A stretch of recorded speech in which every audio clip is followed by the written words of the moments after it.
салом мухлисони Барселона ва канали Барса TJ. Дастаи каталонӣ бозии дуюми худро низ дар Амрико доир намуд. Бозие ки новбаста ба дӯстона буданаш аҳамияти хоса дошт, чун он муқобили Реал Мадрид доир шуд. Эл-Класико новбаста ба вақту соат ва давру замон ҳамеша бозии диққатҷалбкунанда барои мухлисон маҳсуб мешавад. Албатта ин рақобат барои мухлисон саҳлу сода нашуд ва қариб буд дар дақиқаҳои аввал бекор карда шавад. Сабаби ин ва натиҷаи дидорро дар ин навор бароятон қисса хоҳем кард. ҳатман обуна шавед ва то охир моро ҳамроҳ бошед.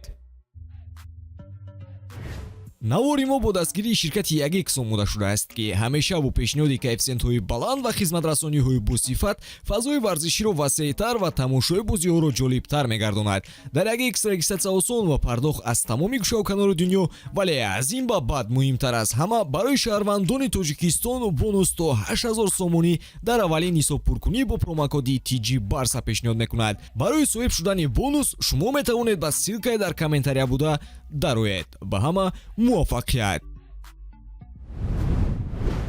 ҳам Реал Мадрид ва ҳам Барселона, ки дар Амрико барои омодагӣ ба мавсими нав сафар намуданд, дар аввалин Эл-Класико бозингарони ҷавони худро аз санҷиш гузарониданд. бозӣ бо сабаби номусоид будани боду ҳаво хатари ба таъхир афтоданро дошт, вале дар вақту соати муқаррар гардида шурӯъ шуд. аз дақиқаҳои нахуст бартарӣ дар ҳамлаҳои Барселона эҳсос мешуд, чунки Ханси Флик ин навбат Левандовскиро канори пау Виктор ба майдон баровард. ин пайвастагӣ бисёр ҳам кашфиёти ҷолиб ба ҳисоб мерафт. аммо бар рафти бозӣ боз борони зиёд ва раъду барқ хатар эҷод намуд. довар маҷбур шуд бозингаронро аз майдон берун созад ва мухлисон низ тарки ҷойҳои худ намуданд. пас аз танаффуси зиёда аз 1 соата ташкилкунандагони бозӣ майдонро аз назар гузаронида ба қароре омаданд, ки бозингаронро ба майдон баргардонанд. ҳассосият боз бедор гашту бозӣ ба идомаи худ шурӯъ намуд. хатти дифои Реал ба назар худро ҳамоно дар таътил эҳсос менамуд, чунки дар ҳолатҳои хатарнок садди роҳи Левандовски шудан наметавонистанду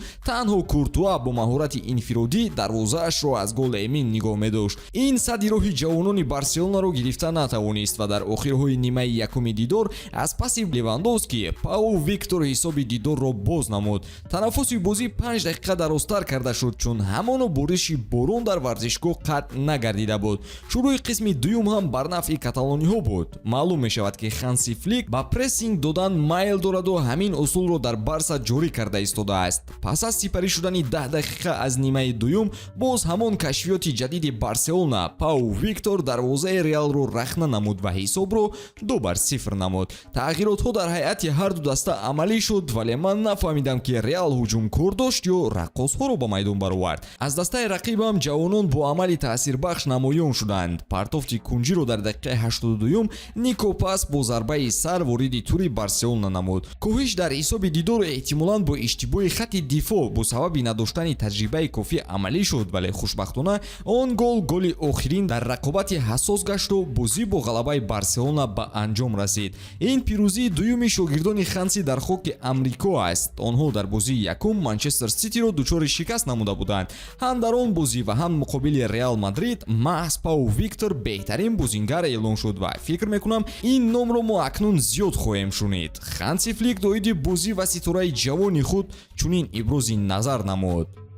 мебинем ба пау Виктор чӣ мешавад. ӯ худро дар омодагиҳо ба мавсими нав хуб нишон дода истодааст. 2 бозӣ ва 3 гол ин натиҷаи хуб аст. дарҳои ҳайати асосӣ ҳамеша ба талантҳои ҷавон боз мебошад.